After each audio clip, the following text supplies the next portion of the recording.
Welcome back students. Ideal biology new lecture chemistry part. आज का जो टॉपिक है वो है एक्सेस एंड लिमिटिंग रिएजेंट। इसके बारे में हम पढ़ेंगे आज। Reduce the limiting reagent in chemical reaction, ये है एसएलओ। और इसके लिए हमें पहले पता होना चाहिए कि लिमिटिंग रिएक्टेंट या लिमिटिंग रिएजेंट होता क्या है। The reactant that produces the smallest amount of product that is called limiting reagent.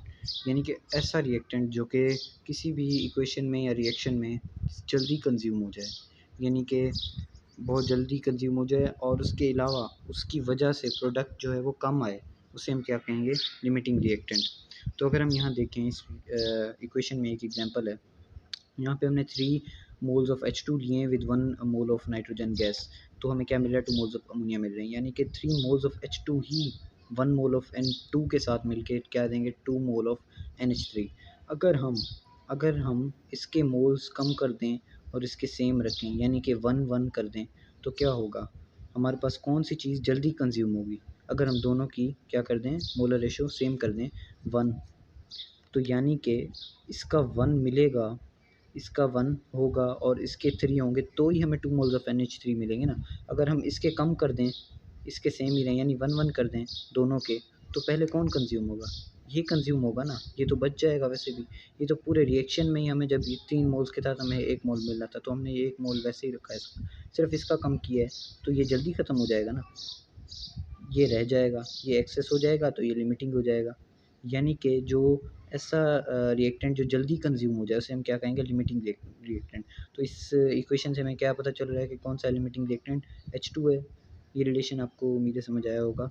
अब आगे चलते हैं। It depends upon the molar ratio, not on the masses of reactants present. यानी कि जो लिमिटिंग रिएक्टेंट होता है वो सिर्फ किस पे डिपेंडेंट होता है, मोलर रेशो पे होता है। इसमें मासेस का कंसेप्ट नहीं होता। आपने सिंपल आइडेंटिफाई करना होता है इसी तरह रिलेशन को जो है वो देखकर, और मोलर रेशो को जो है वो देखकर। आपने मासेस को जो है वो कैलकुलेट वगैरह या उससे आपने इंटरप्रेट नहीं करना होता। तो एसिलो में भी हमें डिड्यूस करने के लिए कहा गया है, तो हम एक एग्जांपल देख लेते हैं। 100 gram of hydrochloric acid is added to 100 gram of zinc. Find the volume of the hydrogen gas evolved under standard laboratory conditions. तो ये है इक्वेशन। इसमें अगर हम देखें तो 2 मोल्स ऑफ HCl है, वो 1 मोल ऑफ जिंक के साथ मिलके 1 mole of zinc chloride plus 1 mole of H2 दे रहे हैं। तो अब यहाँ पर हम आइडेंटिफाई करते हैं कि लिमिटिंग रिएक्टेंट कौन सा है। अब देखें सिमिलरली इसका 1 मोल और इसके 2 मोल्स मिलके 1 मोल ऑफ जिंक क्लोराइड बना रहे हैं ना, तो हम इसका भी 1 रख दें, इसका भी 1 रख दें, तो कौन सा जल्दी कंज्यूम होगा, ये होगा ना जल्दी। वो क्यों, क्योंकि इसका 1 मिले और इसका 2 मिले, तो फिर जाके रिएक्शन कंप्लीट होगा। लेकिन हम इसका 1 ही रख रहे हैं, लेकिन इसका 2 था, इसका भी 1 कर दिया हमने, यानी इसका रिड्यूस कर दिया, तो ये पहले कंज्यूम हो जाएगा। यानी HCl क्या होगा हमारे पास, लिमिटिंग रिएजेंट होगा। Zinc chloride is found in excess, so the limiting reagent here is HCl। यानी कि आप देख के ही लिमिटिंग रिएजेंट को जो है वो फाइंड आउट कर सकते हैं। तो आगे हमने क्या करना है, वॉल्यूम फाइंड करना है, इजी, जो लास्ट लेक्चर्स में भी हमने पढ़ा है। तो यहाँ पे हम क्या करेंगे, वॉल्यूम एक डिफरेंट वे से फाइंड करेंगे, और वो होगा, हम रिलेशन करेंगे एक दूसरे में इनका। अगर हम देखें 73 ग्राम ऑफ HCl जो है वो 22.4 लीटर ऑफ H2 के बराबर है। वो कैसे है, यहाँ पर देखें इक्वेशन में, यहाँ पर HCl के 2 मोल्स हैं, तो 2 मोल्स का जो मास होगा वो होगा 73 ग्राम, और उसको हम इक्वल कर देंगे 22.7 लीटर ऑफ हाइड्रोजन। अब ये 22.4 लीटर, सॉरी, ये कैसे हुआ, ये इस तरह से हुआ क्योंकि हमारे पास 1 मोल है। मैंने जो वॉल्यूम फाइंड करने का जो लेक्चर बताया था, उसमें मैंने यही बताया कि था कि किसी भी चीज़ का, किसी भी कंपाउंड का, किसी भी सब्सटेंस का 1 मोल जो होता है वो 22.4 लीटर के बराबर होता है। तो यहाँ पर 1 मोल है, तो ये किसके बराबर हो जाएगा, 22.4 लीटर। अगर यहाँ पर 2 मोल्स होते तो ये किसके बराबर हो जाता, 44.8 लीटर के बराबर। ठीक है, तो हमने ये रिलेशन आपस में क्या कर दिया है, इसको ज्वाइन करवा दिया, हाइड्रोजन का और HCl का।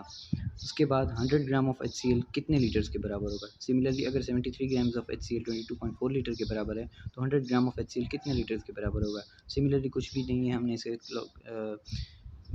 इसको हमने क्या करवाना है, क्रॉस मल्टीप्लाई करवाना है। तो y/22, y/22 और 100/73। तो इसको अगर हम रीअरेंज करें फार्मूला को, तो कुछ यूँ होगा, और इसका आंसर क्या आएगा, 30.6 लीटर। तो ये इसका वॉल्यूम हो जाएगा। मेनली हमने फाइंड क्या करना था यहाँ पे, लिमिटिंग रिएजेंट को आइडेंटिफाई करना था। तो ये आगे एक्स्ट्रा पार्ट था, इससे हमने क्या किया, मेमोरी अपनी रिकॉल की वॉल्यूम वाले पार्ट की। तो यहाँ है calculate the maximum amount of product produced and the amount of any unreacted access reagent with the help of limiting reagent in a chemical reaction. तो ये एक्सेस रिएक्टेंट या रिएजेंट के बारे में है और हमने यहाँ पर क्या करना है, इसको फाइंड आउट करना है। पहले हमें पता होना चाहिए एक्सेस रिएजेंट होता क्या है। अ रिएक्टेंट या reagent that is left after a reaction is completed, यानी कि ऐसा रिएक्टेंट जो कि रिएक्शन कंप्लीट हो जाए उसके बाद भी रह जाए, यानी कि वो बहुत ज़्यादा अमाउंट में हो, रिक्वायर्ड अमाउंट से, जितनी हमें चाहिए उससे ज़्यादा अमाउंट में हो। तो जितना रिएक्शन प्रोसीड होगा बाकी जो बच जाएगा वो हमारी प्रोडक्ट साइड पे इकट्ठा हो जाएगा। तो यानी कि हमारे पास ऐसा रिएक्टेंट जो कि बच जाए, जो कि बहुत ज़्यादा अमाउंट में हो, तो हम इसे क्या कहेंगे, एक्सेस रिएजेंट। इस लो में हमें कहा गया है कि अमाउंट फाइंड करनी है हमने और एक्सेस रिएजेंट को भी फाइंड करना है। तो हम एक एग्जांपल ले लेते हैं, CH4 plus O2 to give 1 mole of carbon dioxide plus H2O। अब जो फर्स्ट स्टेप है उसमें हमने क्या करना है, सिंपल बैलेंस करना है केमिकल इक्वेशन को। तो बैलेंस हमने कुछ इस तरह से कर लिए, CH4 plus 2 moles of O2 to give 1 mole of carbon dioxide plus 2 moles of water. तो उसके बाद क्या है, सेकंड स्टेप है, ये सिंपल स्टेप था पहला, बैलेंस केमिकल इक्वेशन। और सेकंड स्टेप में हमने क्या करना है, calculate the molecular masses of each reactant. सिर्फ रिएक्टेंट साइड के जो है हमने मॉलिक्यूलर मासेस जो है वो कैलकुलेट कर लेने हैं। तो सिंपली हमने कर लिए हैं कैलकुलेट। ये कैसे करते हैं ये भी मैंने आपको लेक्चर्स में बताया था शुरू वाले। CH4 कार्बन का 12 मास और 4 हाइड्रोजन है, तो 12 प्लस 4 16 ग्राम्स, और ऑक्सीजन 2 मोल्स हैं यहाँ पर। तो हमने 2 को 16 से मल्टीप्लाई करवा दिया, 64 ग्राम्स इसके हो जाएंगे ऑक्सीजन के। क्योंकि यहाँ पे हम गैस ले रहे हैं तो O2 होगा, 16 को पहले 2 से मल्टीप्लाई करवाएंगे 32, 32 को 2 से मल्टीप्लाई करवाएंगे हम, तो क्या हमारे पास रिजल्ट आएगा 64 ग्राम्स। अब जो 16 रेशो 64 है ना, वो स्टैंडर्ड या फिक्स्ड रेशो है कंबस्शन ऑफ मीथेन के लिए, क्योंकि हम यहाँ पे क्या करवा रहे हैं, मीथेन की जो है वो कंबस्शन करवा रहे हैं। और अगर हमारे पास जो है वो रेशो क्या है, 16:64 है, तो हमारे पास रिएक्शन जो है वो प्रोसीड हो रहा है। तो लास्ट स्टेप में हमने क्या करना है, simple identify access reagent and calculate its mass. तो हम जानते हैं कि 16 ग्राम ऑफ CH4 है, वो किसके इक्वल है, 64 ग्राम ऑफ O2 के। देखें ये मैं इसलिए बता रहा हूँ क्योंकि हमने जो लिमिटिंग रिएजेंट में पढ़ा है वहाँ पर हम मासेस को कैलकुलेट नहीं करते या उनकी इंटरप्रिटेशन नहीं करते। हम यहाँ पे क्या पढ़ रहे हैं, एक्सेस रिएजेंट के बारे में। तो हम यहाँ किसको देख रहे हैं, मासेस को देख रहे हैं। वहाँ हमने डायरेक्ट मोलर रेशो को देखा था। तो यहाँ पर अगर हम देखें 16 ग्राम ऑफ CH4 कैसे, ये आपने भूलना नहीं, और 64 ग्राम ऑफ O2 कैसे, वो अगर हम देखें तो इक्वेशन में आ जाएँ तो इसका 1 मोल है CH4 का और ऑक्सीजन के 2 मोल्स है। तो हमने सिंपली उनके मासेस वैसे ही पुट कर दिए यहाँ पर, यानी कि अगर 16 ग्राम ऑफ यहाँ पर देख लें, 16 ग्राम ऑफ CH4 है, वो मिल रहा है 64 ग्राम्स ऑफ ऑक्सीजन के, तो ही हमें क्या मिल रही है, कार्बन डाइऑक्साइड मिल रही है, प्लस 2 मोल्स ऑफ H2O मिल रहे हैं। तो हम यहाँ पर आ जाएँ, मैंने सिंपल रिलेशन लिखा है कि हम जानते हैं कि 16 ग्राम ऑफ मीथेन जो है वो किसके इक्वल है, 64 ग्राम ऑफ ऑक्सीजन के, तो ही हमारे पास जो है वो रिएक्शन प्रोसीड हो रहा है। उसके बाद हम ये भी जानते हैं कि अगर हम इसको हाफ़ कर दें, यानी कि अगर हम मीथेन का जो है वो हाफ़ कर दें, 8 ग्राम कर दें ऑफ CH4, तो हमारे पास क्या होगा, 32 ग्राम ऑफ किसका, ऑक्सीजन कंज्यूम होगी। तो यहाँ पे हमने क्या करना है, एक्सेस रिएजेंट को जो है आइडेंटिफाई करना है इस रिलेशन को देखकर। इनके अगर 8 ग्राम ऑफ CH4 है तो हमारे पास क्या है, 32 gram of oxygen use up हो रही है।